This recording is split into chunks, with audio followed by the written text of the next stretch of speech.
पाठ 11 धूर्त लोमड़ी।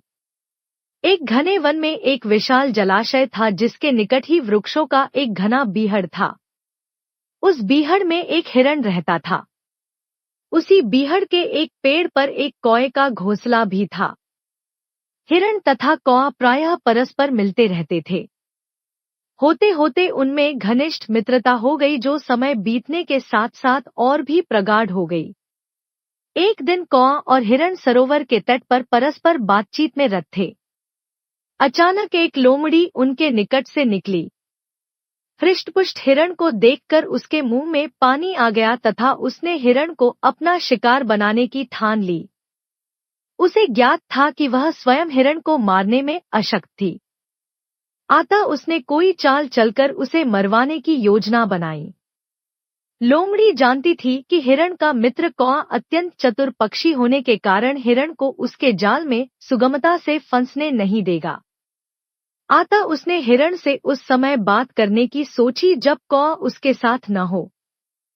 एक दिन हिरण को एकाकी पाकर वह उसके पास गई तथा बोली, भैया, मैं बिल्कुल अकेली हूँ तथा यहाँ से कुछ दूरी पर एक मांद में रहती हूँ। मैं आपसे मित्रता करना चाहती हूँ। भोला भाला हिरण लोमड़ी की बातों में आ गया तथा वह उसके साथ मित्रता करने के लिए तैयार हो गया। वह उसे कौए के पास ले गया तथा उसका परिचय करवाते हुए बोला, मित्र, यह लोमड़ी बिल्कुल अकेली है तथा हमसे मित्रता करना चाहती है। क्यों न इसे मित्र बना लिया जाए? लोमड़ी को देखते ही कौए का माथा ठनक गया। वह समझ गया कि लोमड़ी एक दिन हिरण को संकट में डाल देगी। अतः वह बोला, देखो मित्र, अपरिचित लोगों पर बिना सोचे समझे ही विश्वास कर लेना उचित नहीं होता। इसका परिणाम भयंकर तथा जानलेवा भी हो सकता है। परंतु हिरण ने उसकी एक न सुनी तथा लोमड़ी से मित्रता गांठ ली। कुछ दिन तो सामान्यतः निकल गए तथा हिरण लोमड़ी पर विश्वास करने लगा। फलतः लोमड़ी को भी विश्वास हो गया कि वह हिरण को अपने जाल में फंसा सकती थी। एक दिन लोमड़ी सुबह सवेरे वन के निकटवर्ती एक गांव के खेतों में घूम रही थी। उसने एक कृषक को अपने मक्की के खेतों में जाल बिछाते हुए देखा।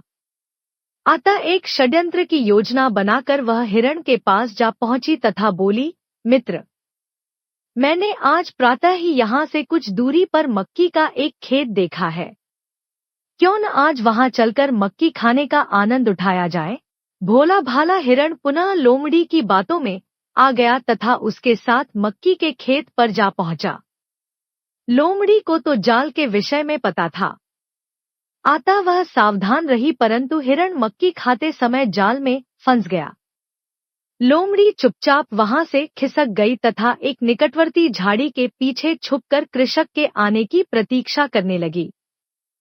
हिरण जाल में फंसा हुआ धरती पर पड़ा पछता रहा था कि उसने अपने सच्चे मित्र कौए की बात की अवहेलना करके स्वयं अपने लिए विपत्ति मोल ले ली थी। सौभाग्य से कौआ वहां आ पहुंचा तथा उसने हिरण को देख लिया। वह उसे जाल में फंसा देखकर सब कुछ समझ गया। अतः उसने हिरण के कान में कहा, मित्र, कृषक को यहाँ आते देखकर अपनी सांस रोक लेना। वह तुम्हें मृत समझकर जाल उठा लेगा। उसी समय मैं काव काव चिल्लाऊंगा। मेरा स्वर सुनते ही तुम उठकर भाग जाना, तुम्हारे प्राण बच जाएंगे अन्यथा कृषक तुम्हें मार देगा। हिरण ने वैसा ही किया जैसा कौए ने उसे परामर्श दिया था। जब वह उठकर दौड़ा तो कृषक उसके पीछे दौड़ा। कृषक ने हिरण को बचकर निकलते हुए देखकर एक भारी पत्थर उठाकर उस पर फेंक दिया। उस समय हिरण उस झाड़ी के पास से निकल रहा था जिसके पीछे लोमड़ी छिपी हुई थी। हिरण तो कृषक द्वारा फेंके पत्थर से बच गया परंतु वह पत्थर लोमड़ी के सिर पर जा लगा और वह वहीं ढेर हो गई। उसे अपने किए गए कपट का दंड मिल गया। कौआ उड़कर हिरण के पास आया तथा बोला, मित्र, मैंने तुम्हें चेतावनी दी थी कि अपरिचित जीवों से बिना सोचे समझे विश्वास करना संकट को बुलावा देने के समान होता है, परंतु तुमने मेरी एक न सुनी।